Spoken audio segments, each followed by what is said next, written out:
Point 26 حصول علم کے لیے سفر۔ جو شخص طالب علم کے لیے خوب سفر نہیں کرتا وہ طالب علم کے لیے سفر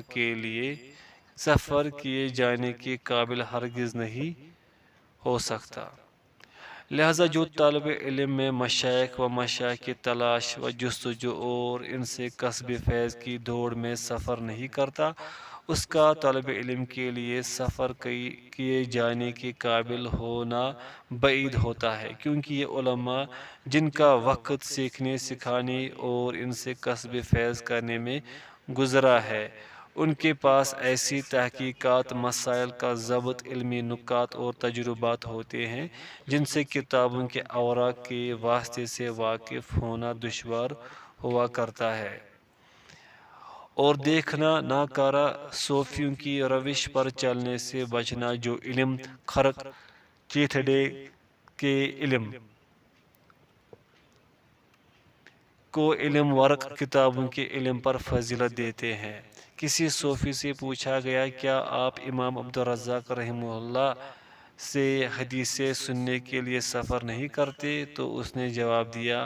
جو براہ راست خلاق اللہ تعالیٰ سے سنتا ہے وہ عبدالرزاق سے سن کر کیا کرے گا؟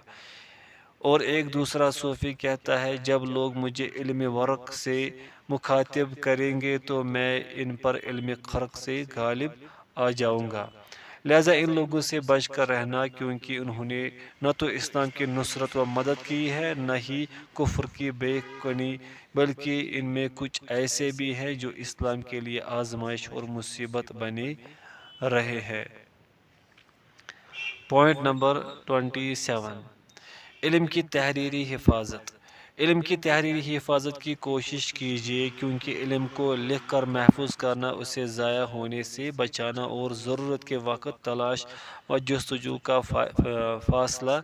مختصر کرنا ہے، بالخصوص ان علمی مسائل میں جو اپنے اصل مراجع کے علاوہ میں ہوا کرتے ہیں۔ نیز اس کا ایک نہایت اہم فائدہ یہ بھی ہے کہ پیرا نہ سالی اور اعضاء و جواری کی کمزوری کے وقت وہ آپ کے پاس ایک علمی خزانہ ہوگا جہاں سے آپ بحث و جستجو کی مشقت کے بغیر اپنا مضمون تحریر کر سکیں گے۔ لہذا اصل مراجع کے علاوہ میں بکھرے ہوئے علمی فوائد، قیمتی معلومات اور تحقیقی ابحاث کو نوٹ کرنے کے لیے اپنے پاس ایک ڈائری یا مذکرہ بنا لے، اور اگر کتاب کا غلاف بھی اس قسم کی چیزوں کو نوٹ کرنے کے لیے استعمال کرے تو بھی بہتر ہے۔ پھر ان جمع شدہ معلومات کو بعد میں موضوعات کی ترتیب، مسئلہ کی عنوان، کتاب کے نام اور جلد و صفحہ نمبر کے ساتھ ایک مذکرہ ڈائری میں نقل کر لے اور نقل شدہ معلومات پر لکھ دے، نقل کیا جا چکا ہے، تاکہ منقول اور غیر منقول میں خلط ملط نہ۔ اسی طرح جب آپ کسی کتاب کا مطالعہ کر رہے ہوں تو جہاں تک پہنچے وہاں لکھ دے صفحہ نمبر فلاں تک پہنچا، تاکہ نہ پڑھا ہوا حصہ چھوٹ نہ جائے۔ اس سلسلے میں علماء کرام کی کئی تالیفات ہیں، جیسے امام ابن القیم رحمہ اللہ کی بدائع الفوائد اور امام زرکشی رحمہ اللہ کی خبائر زوایا، اسی طرح کتاب الاغفال اور بقایا الخبایا وغیرہ۔ لہذا علم کو لکھ کر محفوظ کرو، بالخصوص اپنے اصل مراجع کے علاوہ میں دستیاب نادر فوائد، غیر متوقع جگہوں پر پائی جانے والے گوشوں میں چھپی ہوئی معلومات، اور وہ علم کے بکھرے موتی جنہیں آپ دیکھتے اور سنتے ہوں، آپ کو ان کے فوت ہو جانے کا اندیشہ ہو، کیونکہ یادداشت کمزور ہوتی ہے اور نسیان ہو جایا کرتا ہے۔ امام شعبی رحمہ اللہ وفات 104 ہجری کہتے ہیں، جب آپ کوئی بات سنیں تو اسے دیوار پر ہی صحیح ضرور لکھ لیں۔ اسے امام ابو خیثمہ رحمہ اللہ وفات 234 ہجری نے روایت کیا ہے۔ اور جب اللہ کی مشیت سے بہت کچھ اکٹھا ہو جائے تو اسے اپنی ڈائری یا مذکرہ میں موضوعات کے اعتبار سے مرتب کر لے، کیونکہ یہ چیز نازک ترین اوقات میں آپ کی مدد کرے گی جب بسا اوقات بڑے بڑے پختہ کار بھی اس سے عاجز رہ جائیں گے۔ پوائنٹ 28، علم کو بطور رعایت و نگرانی حفظ کرنا۔ علم پر عمل اور اس کے اتباع کے ذریعے اس سے بطور دیکھ ریکھ حفظ کرنے کی کوشش کرے۔ امام خطیب بغدادی رحمہ اللہ فرماتے ہیں، طالب حدیث کو چاہیے کہ طالب حدیث میں اپنی نیت خالص کر لے اور اس کا مقصود اللہ سبحانہ و تعالیٰ کا رخ کریم رضائے الہی ہو۔ طالب حدیث کو دنیاوی مقاصد اور معاوضہ و بدلہ کے حصول کا ذریعہ بنانے سے اجتناب و احتراز کرے، کیونکہ اپنے علم کے ذریعے ان جیسی دنیاوی مفادات چاہنے والوں کے لیے وعید آئی ہے، اور اپنے علم پر فخر و مباحات کرنے سے اجتناب کرے۔ نیز طالب حدیث سے اس کا مقصد ریاست و سرداری حاصل کرنا، متبعین و مریدین تیار کرنا، نیز مجلس سے منعقد کرنا نہ ہو، کیونکہ علماء پر آنے والی آفتیں اکثر و بیشتر اسی قبیل سے ہوتی ہے۔ اور طالب علم کو چاہیے کہ حدیث کو بطور روایت نہیں بلکہ بطور رعایت حفظ کرے، کیونکہ علم روایت کرنے والے تو بہت ہیں مگر اس کی رعایت، دیکھ ریکھ اور نگہداشت کرنے والے کم ہیں، اور بہت سے حاضر غائب کی طرح اور عالم جاہل کے مانند ہوا کرتے ہیں، اور بہت سے حدیث یاد کرنے والوں کے پاس کچھ بھی نہیں ہوتا، کیونکہ وہ اس کے حکم پر عمل آوری کو ایسے ضائع کر دیتے ہیں جیسے اس کی معرفت اور علم بھی چلا گیا ہو۔ اور طالب حدیث کو چاہیے کہ حسب امکان رسول اللہ صلی اللہ علیہ وسلم کی احادیث و آثار پر عمل کر کے اور اپنی زندگی میں سنت رسول صلی اللہ علیہ وسلم کی عملی تطبیق دے کر اپنے عام معاملات میں عوام کے طور طریقوں سے ممتاز اور نمایاں رہے، کیونکہ اللہ تعالیٰ کا ارشاد ہے، یقیناً تمہارے لیے رسول اللہ صلی اللہ علیہ وسلم میں عمدہ نمونہ ہے۔ سورۃ الاحزاب آیت نمبر 21۔ پوائنٹ 29، یادداشت کی ہمیشہ نگہداشت۔ وقتاً فوقتاً اپنے علم کی نگہداشت کیا کرو، کیونکہ نگرانی نہ کرنا علم کے ضائع ہو جانے کی نشانی ہے، خواہ کچھ بھی ہو۔ عبداللہ بن عمر رضی اللہ عنہما سے روایت ہے کہ رسول اللہ صلی اللہ علیہ وسلم نے فرمایا، یقیناً حافظ قرآن کی مثال بندھے ہوئے اونٹ والے شخص جیسی ہے کہ وہ اس کی مستقل نگہداشت رکھے تو اس کے پاس محفوظ رہے، اور اگر چھوڑ دے تو ضائع ہو جائے۔ اسے امام بخاری و مسلم نے اور امام مالک نے الموطا میں روایت کیا ہے۔ حافظ ابن عبد البر رحمہ اللہ فرماتے ہیں، اس حدیث میں اس بات کی دلیل ہے، جو اپنے علم کی مستقل نگہداشت نہیں کرے گا اس کا علم ضائع ہو جائے گا، کیونکہ اس وقت صحابہ رضی اللہ عنہم کا علم صرف قرآن ہی تھا، اس کے سوا کچھ نہیں، اور جب ذکر و نصیحت کے لیے آسان کردہ قرآن کریم عدم نگہداشت کے سبب ضائع ہو سکتا ہے تو دیگر اسلامی علوم کے بارے میں آپ کا کیا خیال ہے؟ اور سب سے بہتر علم وہ ہے جس کے اصول ازبر کیے جائے اور اس کے فرع کو دہرایا جائے اور وہ اللہ کی طرف لے جائے اور اس کے رضا و خوشنودی کی رہنمائی کرے۔ اور کسی نے کہا ہے، ہر وہ عزت جس سے علم سے مضبوط اور پائیدار نہ کیا جائے، اس کا انجام ذلت اور پستی ہی ہوتا ہے۔ پوائنٹ 30، اصول اور فروع کی تخریج کے ذریعے تفقہ۔ حصول فقہ کے پیچھے تفقہ اور اسے حاصل کرنے والی چیز درکار ہوتی ہے، اور یہی وہ چیز ہے جو احکام کو اس کے شرعی ماخذ سے جوڑتی ہے۔ عبداللہ بن مسعود رضی اللہ عنہ کی حدیث میں ہے کہ رسول اللہ صلی اللہ علیہ وسلم نے فرمایا، ترجمہ، اللہ تعالیٰ اس شخص کو تر و تازہ رکھے جس نے میری بات سنی اور اسے یاد کر لیا اور خوب ازبر کر لیا، پھر جیسے سنا تھا ویسے ہی اسے ادا کر دیا، کیونکہ بسا اوقات ایک فقہ حاصل کرنے والا فقیہ نہیں ہوتا اور بسا اوقات کوئی فقہ حاصل کرنے والا ایسا شخص کو پہنچا دیتا ہے جو اس سے زیادہ فقیہ ہوتا ہے۔ اسے امام احمد، ترمذی، ابن ماجہ نے صحیح سند سے روایت کیا ہے، یہ متواتر حدیث ہے۔ ابن خیر اشبیلی رحمہ اللہ وفات 575 ہجری اس حدیث کی فقہ میں فرماتے ہیں، اس حدیث میں اس بات کا بیان ہے کہ فقہ حصول فہم کے لیے کلام کے معانی میں استدراک و استنباط کا نام ہے، اور اسی ضمن میں حصول فقہ کے وجوب معانی حدیث کی جستجو اور اس کے سربستہ راز نکالنے کا بھی بیان ہے۔ شیخین یعنی شیخ الاسلام ابن تیمیہ اور ان کے شاگرد امام ابن القیم رحمہ اللہ کو اس باب میں بڑا بلند مقام حاصل ہے۔ جو ان دونوں اماموں کی کتابوں کا مطالعہ کرے گا وہ تفقہ کی راہ مستقیم پر گامزن ہو جائے گا۔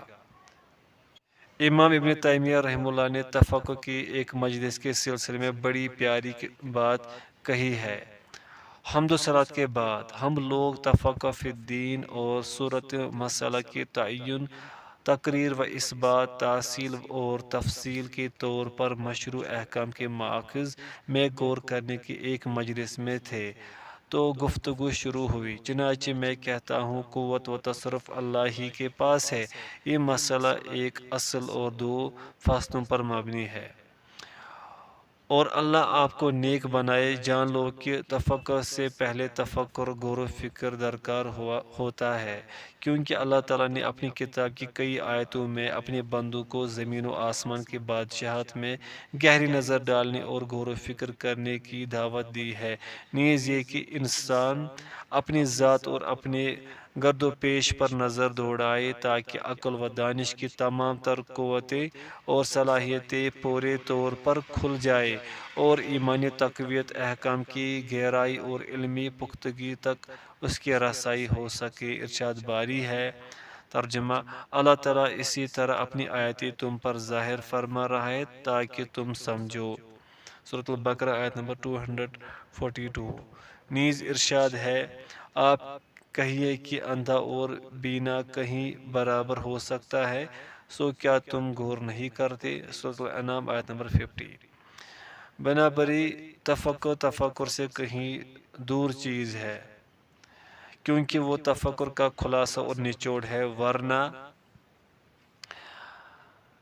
فَمَا لِهَٰؤُلَاءِ الْقَوْمِ لَا يَكَادُونَ يَفْقَهُونَ حَدِيثًا، انہیں کیا ہو گیا کہ کوئی بات سمجھنے کے بھی قریب نہیں ہے۔ سورۃ النساء آیت نمبر 78۔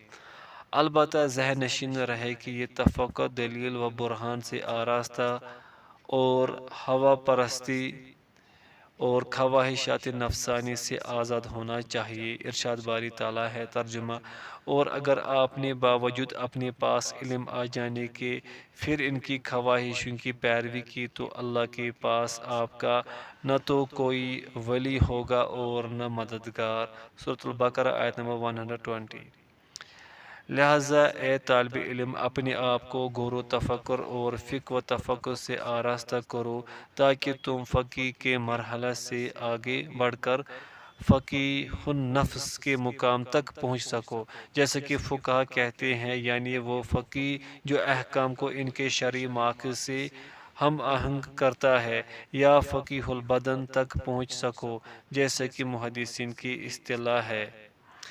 لہذا اصولوں پر فروع کو تطبیق دے کر اور قواعد و ضوابط کا پورا اہتمام کرتے ہوئے پیش آمدہ مسائل پر غور کرو، اور کسی فرع کے سلسلے میں تلاش و جستجو اور شریعت کے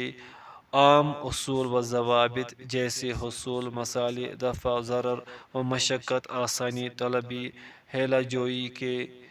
سدباب اور سد ذرائع وغیرہ کے قواعد کی روشنی میں اسے شریعت کے عام قالب میں ڈالنے کے لیے اپنی فکر و نظر جٹا لو۔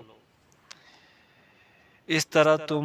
ہمیشہ نیک رہنمائی سے ہمکنار رہو گے، کیونکہ یہ چیز دشوار حالات میں تمہاری مدد کرے گی۔ اور جیسے کہ میں پہلے عرض کر چکا ہوں، نصوص شریعت میں تفقہ تشریعی حالات و ظروف میں بصیرت اور مقاصد شریعت میں غور و تعمیل کا اہتمام و التزام کرو،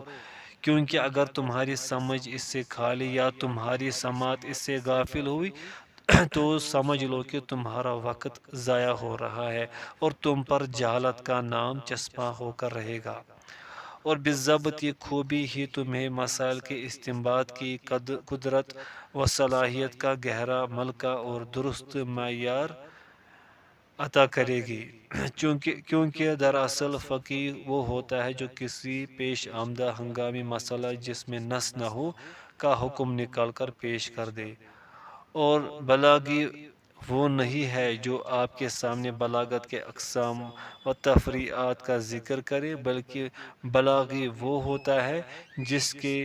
جس کی بلاغی بصیرت کتاب اللہ میں سرایت کر گئی ہو، چنانچہ وہ کتاب اللہ کے چھپے علوم سے بلاغی پہلوؤں کا استنباط کرے، اور اگر کچھ لکھے یا خطاب کرے تو آپ کے سامنے اپنی تحریر و گفتگو میں بلاغت کے موتی جڑ دے، اور یہ معاملہ تمام علوم کا ہے۔ پوائنٹ 31، حصول علم میں اللہ تعالیٰ سے لو لگانا۔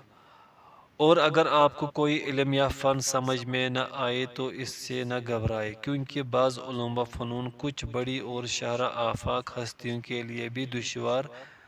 رہے ہیں۔ ان میں سے کچھ لوگوں نے تو صراحت فرمائی ہے، جیسا کہ ان کی سیرتوں سے معلوم ہوتا ہے، جیسے علم عروض میں امام اصمعی وفات 216 ہجری، خط میں محدث امام رحاوی وفات 612 ہجری، منطق میں امام ابن صلاح وفات 643 ہجری، علم صرف میں ابو مسلم نحوی وفات 187 ہجری، حساب میں امام سیوطی وفات 911 ہجری، اسی طرح امام ابو عبیدہ معمر بن المثنی وفات 209 ہجری، محمد بن عبد الباقی انصاری وفات 535 ہجری، ابو الحسن قطیعی وفات 634 ہجری، ابو زکریا یحییٰ بن زیاد الفراء وفات 207 ہجری، اور ابو حامد غزالی وفات 505 ہجری۔ ان 5 علماء کو علم نحو میں گہری مہارت حاصل نہ ہو سکی، لہذا اے طالب علم خوب شوق، انہماک اور دلچسپی سے علم حاصل کرو، اور اللہ سے دعائے خیر کرو، شر سے اس کی پناہ مانگو، اور اس کے سامنے تواضع و انکساری میں الحا وزاری اور عاجزی کا ثبوت دو۔ شیخ الاسلام ابن تیمیہ رحمہ اللہ کو جب بھی قرآن کریم کی کسی آیت کی تفسیر مشکل و دشوار محسوس ہوتی تو اکثر یہ دعا فرماتے: اللہم یا معلم آدم و ابراہیم علمنی و یا مفہم سلیمان فہمنی۔ اے اللہ، اے آدم و ابراہیم علیہ السلام کو علم دینے والے، مجھے بھی علم عطا فرما، اور اے سلیمان علیہ السلام کو سمجھ دینے والے، مجھے بھی سمجھ عطا فرما۔ چنانچہ وہ مسئلہ سمجھ میں آ جاتا۔